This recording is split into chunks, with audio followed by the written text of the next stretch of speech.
மசால் வடைடா. மசால் வடைனா மசால் வடை. என்ன டேஸ்ட்டு! ஆஹா! ஆஹா! மசால் வடை என்ன டேஸ்ட் தெரியுமா? இந்த வழியில் ஒரு படத்தில் சொல்லுவான், ஆஹா மசால் வடை என்ன டேஸ்ட் தெரியுமா? அது மசால் வடைனா இதான மசால் வடை. நாக்கில் நடமாடுது.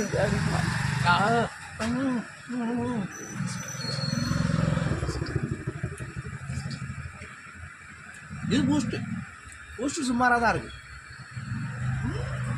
இது வார்த்தைகளில் வாங்கினது, இது வீட்டில் போட்டு பூஸ்ட்டு சுமாராக தான் இருக்குது.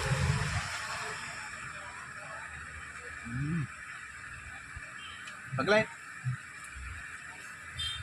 யாருக்கு மசால் வடை பூஸ்ட்டு பிடிக்குமோ அவங்களாம் கமெண்ட்லாம் சொல்லுங்கள் மக்களே. சூப்பராக இருக்குது மக்களே.